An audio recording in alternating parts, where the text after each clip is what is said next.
What's going on, guys? It's Colin here for NextGenTactics, and I know I haven't put up a video in over a week here on NGT, and that is because I spent the large majority of the last week participating in the Battlefield 3 alpha trial. Now, the details of that alpha are under non-disclosure agreement, and that NDA does not expire, so I can't get into too many details around the things that I saw, but what I will say is that, you know, I spent a great deal of time on that game. I was absolutely and totally addicted to it, so that should say something to you anyway. But I did notice some trends, and those were sort of things that were happening in the community as a result of the trial. And there were a couple of different types of players that got involved in this alpha. Some would have been veterans from the Battlefield 1942/Battlefield 2 era that really don't feel that a real Battlefield game has been released ever since. There'd be other players that have been playing Bad Company 2 and are fans of that series. And it was interesting to see how things went down. And I wanted to talk about, you know, what type of player I am and what type of player maybe you are, especially going into Battlefield 3, because you're going to see some trends, and those trends might sort of be discouraging. They might be deterrents to playing a certain way. And what I will say about Battlefield 3 is that DICE has created a game that's going to require a very strong amount of team play in order to be successful and to get wins, because of the way that things are designed, the way that the kits are laid out, and what's available to you for tools. So one thing that I've seen that I've found very frustrating is you know, players that are arguing over what constitutes a strong player based on the virtue of statistics. And I really want to stress the fact that I think that this should be tossed out the window, because you know, there's different types of players, and you need all different types of players in order to win. You need players that are able to, you know, stay alive in and around the enemy spawn.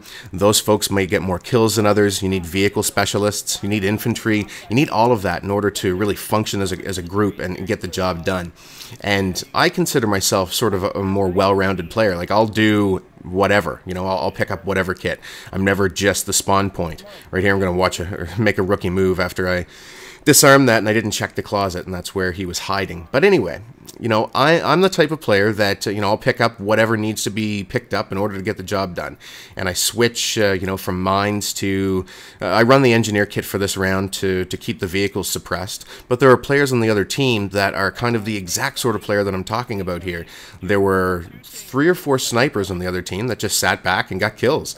And while they were able to create a nuisance for us and piss me off a few times and attribute a bunch of deaths to their gameplay, they weren't able to pull out this win. So, sorry guys, another spoiler alert, but these guys are sort of playing for their KD, and that didn't get the job done for them. So I really wanted to highlight this discussion. And when you see people that are arguing over, you know, how strong they are as a player in Battlefield 3, it was kind of funny, because a lot of guys that were bragging about the size of their E-penis, that being their kill-death ratio, had next to 0 objective points. So they weren't getting their hands dirty.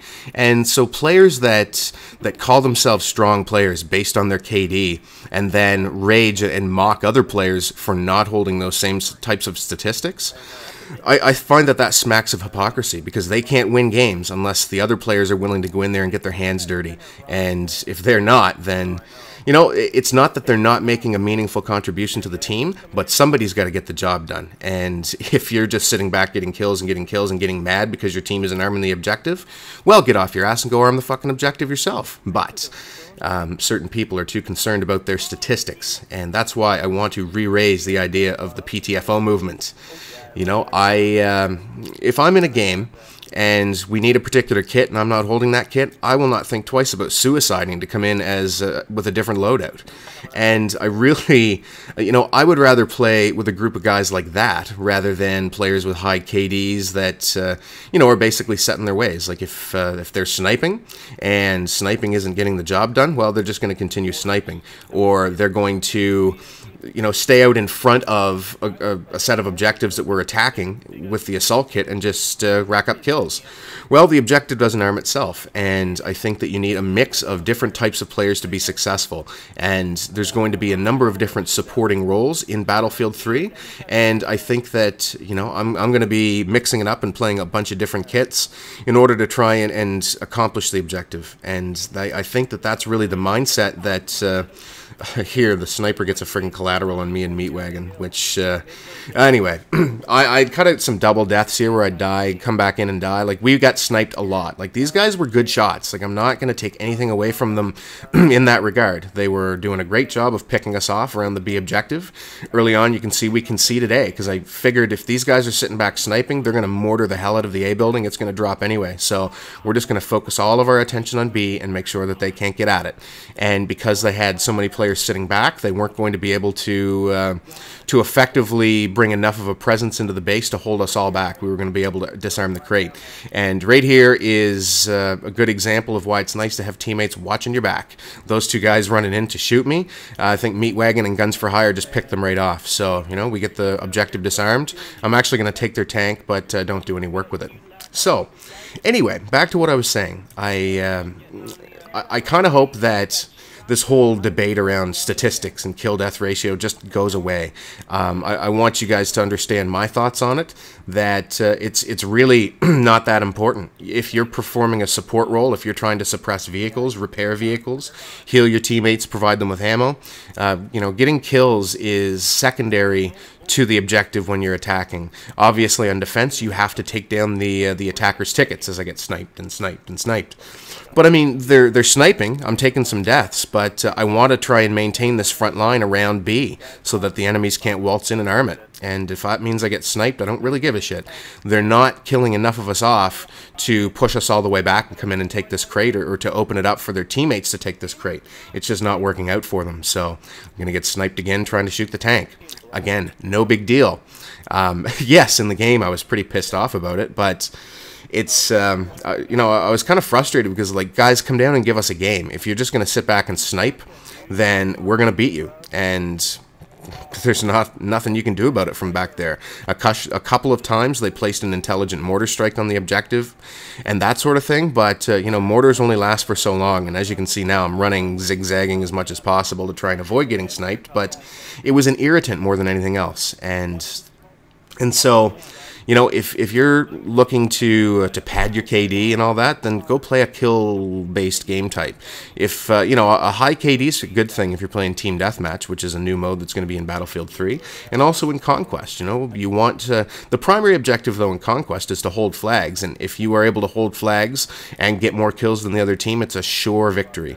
And, you know, so I'll tend to play more cautious when I'm playing Conquest, but on consoles, I'm primarily a Rush player. Love playing that game type, and in Rush, to me, getting the job done is my primary focus, and getting kills is secondary. So right here, I have to get kills, I have to take down vehicles, but if I'm attacking, getting in on the MCOM station is most important to me, and I'm the guy that's willing to run in and arm it. So I would rather play with players that are willing to mix it up and do what it takes to win, as opposed to players who are concerned about maintaining strong statistics and, you know, aren't willing to change it up in the event that you need it on the team. So DCRU and myself were were called out as not very strong players, and you know what, individually we don't always post the best statistics, but when we play together, everyone's willing to do what it takes to win, and that's why we're successful.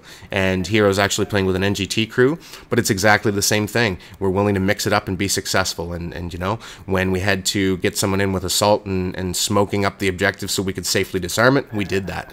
We adapted, we won the game, and I think that that's really an important thing to think about going into Battlefield 3. Always remember, play the fucking objective. Cheers, guys. We'll talk soon. Did you like this video? If you did, check out a couple of these at the top on NGT Minecraft. We have Guns for Hire and Meatwagon playing on our NGT Minecraft server, being dumb and dumber yet again. In the middle, on NGT Games, we have Spiderbite, Meatwagon, and myself committing through a full playthrough of Borderlands, including the DLC. And at the bottom, on NGT Zombies, we have Spiderbite, Hypermole, Meatwagon, and myself playing another custom PC World at War zombie map called BBF, or Baseball Field. Click the corresponding thumbnails to watch the videos.